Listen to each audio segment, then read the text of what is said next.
இந்த பகுதியில் நம்ம நிறைய பரிகார முறைகள், பரிகார தலங்கள், ஆன்மீக கேள்வி பதில்கள், ஆன்மீக சந்தேகங்கள், என்ன பிரச்சனைக்கு என்ன மாதிரி வழிபாடு பண்ணணும்னு தொடர்ந்து பார்த்துக்கிட்டு இருக்கோம். இன்னைக்கு எல்லாருமே என்கிட்ட கேட்குற ஒரு கேள்வி,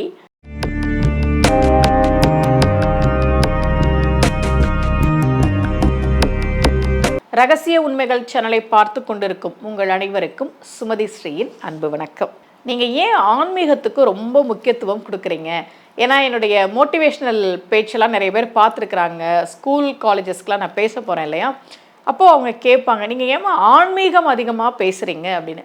எனக்கு ஆன்மீகத்தால் மக்களை நல்வழிப்படுத்த முடியும் அப்படின்ற ஒரு நம்பிக்கை எப்போவுமே உண்டு. இப்போ பாருங்கள், சமீபத்தில் நீங்கள் செய்தியிலலாம் பார்த்துருக்கலாம். 2 செய்தி நான் சொல்கிறேன். சொத்துக்காக அப்பாவை ஒரு பையன் அடித்து கொண்டு இருக்கிறார். இந்த செய்தி நீங்கள் பார்த்தீங்களா? இன்னொன்று, அண்ணன் செல்ஃபோன் தரலைன்றதுக்காக தம்பி அண்ணனை அடித்து கொண்டு இருக்கிறார். அப்போ என்னென்னா, பொதுவாகவே வாழ்க்கையில் நமக்கு தமிழில் நிறைய நீதி இலக்கியங்கள் இருக்குது. இப்படி தான் வாழணும், இதுதான் அறம், இப்படி தான் இருக்கணும், யாரையும் கஷ்டப்படுத்தக்கூடாது, பெரியவங்கள மதிக்கணும், இவ்வளோ விஷயங்கள் நமக்கு நீதி இலக்கியங்கள்னு வச்சாங்க.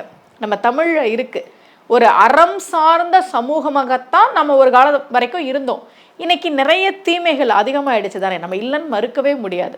எல்லா விதத்திலும் இன்றைக்கி தீமைகள் அதிகமாகிடுச்சு. இன்னொன்று, மக்களுக்கு இப்போ மனசில் ஒரு கஷ்டம் வரும்போது ஒருத்தர் நம்மளை கஷ்டப்படுத்தியிருப்பார், அவரை பழி வாங்கணுன்ற ஒரு எண்ணம் நம்ம மனசில் இருந்துகிட்டே இருக்கும்ல. அதனால தானே நம்ம போய் அடிக்கிறோம், இல்லை அவங்கள பற்றி நம்ம தப்பாக பேசுகிறோம்.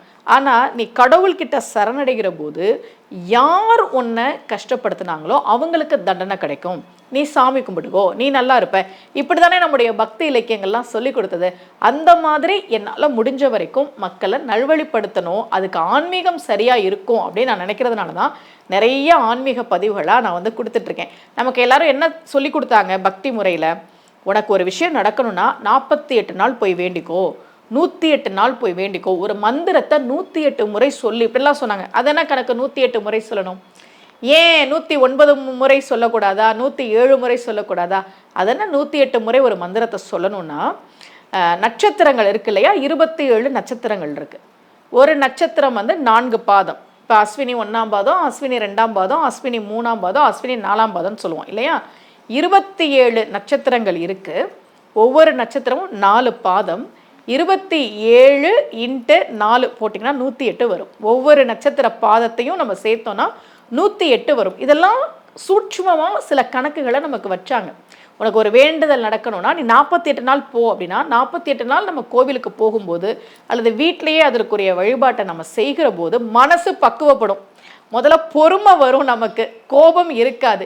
இப்படி தான் சாமி கும்பிடணும், நீ நல்லவனாக இருந்தால் தான் பலிக்கும் போது நமக்குள்ள சில நல்ல குணங்கள் வரும் இல்லையா. அதுக்காக தான் இதெல்லாம் நான் தொடர்ந்து வலியுறுத்தி சொல்லிட்டு இருக்கேன். ரொம்ப அழகாக திருமூலர் சொல்கிறார், உள்ளம் பெருங்கோவில் ஊனுடம்பு ஆலயம், வள்ளல் பிரானாருக்கு வாய் கோபுர வாசல், தெள்ள தெளிந்தாருக்கு ஜீவன் சிவலிங்கம், கள்ள புலன் அணைந்தும் காளா மணி விளக்கேன் பாடினார். உள்ளம் பெருங்கோவில் ஊனுடம்பு ஆலயம், உன் உடம்பே ஆலயம், உன் மனசு இருக்கே அதுதான் கருவறை. இதெல்லாம் திருமூலர் ரொம்ப அழகாக திருமந்திரத்தில் பாடி கொடுத்தார். அதை நாம் உணர்கிற போது, பக்தி என்கிற ஒரு எண்ணம் மனதிலே வருகிற போது, ஆன்மீகம் அதில் நாட்டம் வருகிற போது, நிச்சயமாக ஒவ்வொருத்தரும் செய்யக்கூடிய அந்த தீமைகள் குறையுன்றதுனால தான் நான் அதிகமாக ஆன்மீக பதிவுகள் கொடுத்துட்ருக்கேன். இதுதான் காரணம். ஏன் ஒரு மந்திரத்தை 108 முறை சொல்லணும் அப்படின்றத இன்றைக்கி நான் உங்களுக்கு சொன்னேன். அதுதான் காரணம். 27 நட்சத்திரங்கள் இருக்குது, 4 பாதங்களில் வரும். அந்த கணக்கு என்பதால் தான் ஒரு மந்திரத்தை 108 முறை சொல்ல வேண்டும் என்று நமக்கு சொல்லிக் கொடுத்தார்கள். இதே போல ஒரு பரிகார முறை, வழிபாட்டு முறையோடு மீண்டும் உங்கள் அனைவரையும் சந்திக்கிறேன். அனைவருக்கும் அன்புடன் சுமதி ஸ்ரீ.